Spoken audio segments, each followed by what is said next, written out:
អត្ថប្រយោជន៍នៃការញ៉ាំកាហ្វេគឺជាភេសជ្ជៈដ៏ពេញនិយមមួយនៅជុំវិញពិភពលោកក្រៅពីរសជាតិឆ្ងាញ់និងក្លិនក្រអូបកាហ្វេក៏មានអត្ថប្រយោជន៍ជាច្រើនចំពោះសុខភាពផងដែរប្រសិនបើអ្នកទទួលទានវាក្នុងបរិមាណត្រឹមត្រូវខាងក្រោមនេះគឺជាអត្ថប្រយោជន៍សំខាន់មួយចំនួននៃការញ៉ាំកាហ្វេមួយ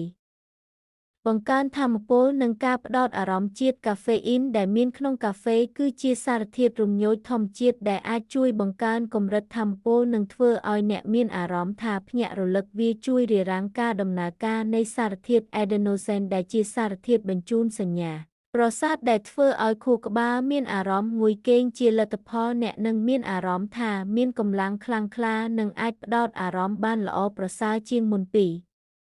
ជួយដុតបំផ្លាញជាតិខ្លាញ់កាហ្វេអ៊ីនត្រូវបានគេរកឃើញថាមានសមត្ថភាពជួយបង្កើនអត្រារំលាយអាហារ metabolism របស់រាងកាយពី3ទៅ11វាក៏អាចជួយជំរុញការបំបែកខ្លាញ់ពីជាលិកាខ្លាញ់និងបង្កើនការប្រើប្រាស់វាជាប្រភពថាមពលដូច្នេះការញ៉ាំកាហ្វេខ្មៅដោយមិនដាក់ស្ករឬទឹកដោះគោអាចជាផ្នែកមួយនៃយុទ្ធសាស្ត្រសម្រកទម្ងន់ដ៏មានប្រសិទ្ធភាព3បង្កើនសមត្ថភាពរាងកាយសម្រាប់អត្តពលិកឬអ្នកដែលហាត់ប្រាណទៀងទាត់ការញ៉ាំកាហ្វេមុនពេលហាត់ប្រាណអាចជួយបង្កើនសមត្ថភាពរាងកាយកាហ្វេអ៊ីនជួយបង្កើនកម្រិត Adrenaline ក្នុងឈាមដែលជាអរម៉ូនរំញោចប្រព័ន្ធប្រសាទដែលរៀបចំរាងកាយសម្រាប់សកម្មភាពរាងកាយខ្លាំងក្លា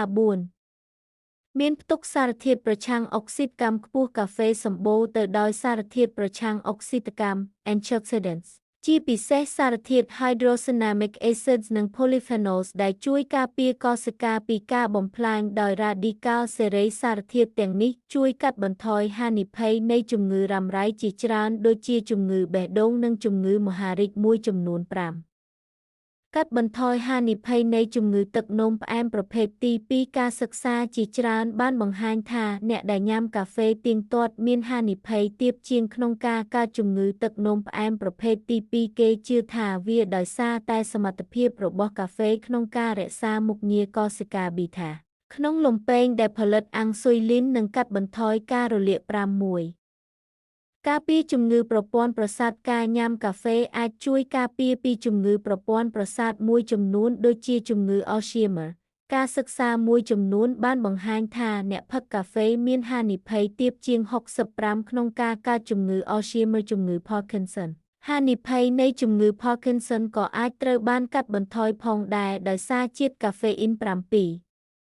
ការពារថ្លើមកាហ្វេត្រូវបានគេរកឃើញថាអាចជួយការពារថ្លើមពីជំងឺជាច្រើនដូចជាគ្រុនថ្លើមនិងមហារីកថ្លើមអ្នកដែលញ៉ាំកាហ្វេ4ពែងឬច្រើនជាងនេះក្នុងមួយថ្ងៃមានហានិភ័យទាបជាង80ក្នុងការកើតជំងឺគ្រុនថ្លើមទោះបីជាកាហ្វេមានអត្ថប្រយោជន៍ជាច្រើនក៏ដោយក៏អ្នកគួរតែទទួលទានវាក្នុងបរិមាណមធ្យមប្រហែល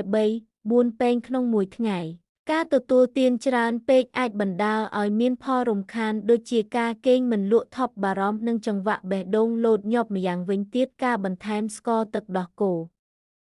ខាប់ឬក្រែមច្រើនពេកទៅក្នុងកាហ្វេអាចកាត់បន្ថយអត្ថប្រយោជន៍របស់វានិងបង្កើនហានិភ័យនៃបញ្ហាសុខភាពផ្សេងតើអ្នកមានសំណួរបន្ថែមទាក់ទងនឹងការញ៉ាំកាហ្វេដែរទេ